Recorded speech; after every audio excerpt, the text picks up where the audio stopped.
I felt like it was a dream. It was just the best feeling. You can't even describe it. There's the happiness just looking at her. She's perfect. Hope Musamechi recalls the moment she held her baby girl, Reese, for the first time. She's our blessing, and she's our rainbow baby. What's this, Bobby? Oh, she needs a dress. Reese just turned 3 years old. Hi. Hope and her husband, Mark, also have a 9-year-old son, Max. Hope calls Reese their rainbow baby because just 6 months before becoming pregnant with Reese, she lost the baby boy. She found out at her routine 12-week ultrasound. When the tech pulled the image up, the baby was just kind of like laying there. Like there was no movement, there was no waves on the screen. So I knew in my gut something was wrong. She then ran out of the room, really not saying anything. So I was with my mom, and it was the longest 15 minutes of my life. I was just sitting there, wondering like, oh my God, what's wrong? So the doctor came back in, and he was pressing on my belly and trying to move the baby. I just felt just like my heart like went into my stomach. Like it was horrible. It was just shocking because again, like I didn't know anything was wrong, and I wasn't feeling terrible or I wasn't bleeding. So it just was a shock to my system, a shock mentally and physically. Like what happened? Was it something that I did? Hope says the doctor called it a missed miscarriage, meaning her body showed no signs or symptoms, such as bleeding or abdominal cramping.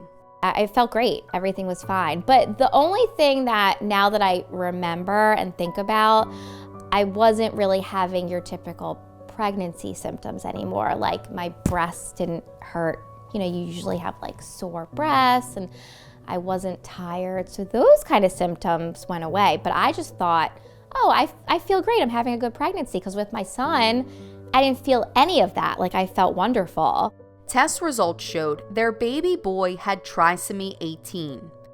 According to the National Institutes of Health, it's caused by genetic mutations and typically shows up during pregnancy or within the first few weeks of life. State health departments also report most children born with trisomy 18 don't live very long.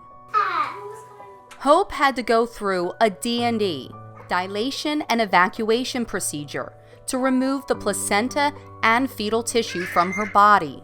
I don't like going under. No one likes going into surgery. So I just remember laying on the table, and I was hysterical crying, and my doctor took my hand, who is amazing, and I love her. And she just, took my hand. She's like, this is gonna be quick and you're gonna be okay. And she actually told me she went through the same thing. I had a really good support system at the time. My family and, my close friends, called me. Even if we didn't talk about it, tried to make me feel, better and just to get through it. I mean, I still think about it to this day, years later, 3 years later. How did I get through that? And what was the baby like? Or what would he have looked like? Or would he have looked like Max? But then you think about, now I have this beautiful little girl, and I feel like she would have never came if that would have never happened. Okay? Hope soaks up every moment like this. You gotta park the car. But she admits her pregnancy with Reese, although a healthy one, brought her a lot of anxiety. Her positive pregnancy test came just as the world shut down from COVID. So it was awful, just having a miscarriage and now being pregnant during a time where this virus was killing people. And, I'm on anti-anxiety meds, and I had asked them, should I wean myself off? And they said, no, you'll be fine. Like, especially at a time like this, where your anxiety is probably so high, that's actually the worst thing that you could do. So I stayed on.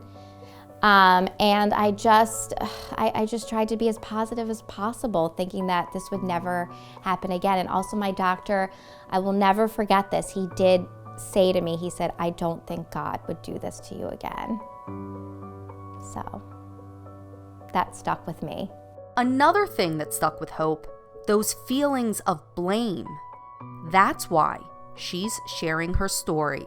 I think women are scared and they feel like they did something wrong. Like, you easily blame yourself. Like, was it a medication? Was it, just I'm not taking care of myself? You just like look at everything, but it's not your fault. It's just your body. And I feel like this whole discussion that we've had today, not enough women talk about it, and you need the support from other women to get through it. If it wasn't for me talking about it, and on social media, there's different support groups out there. You can't be alone, and you can't not talk about it.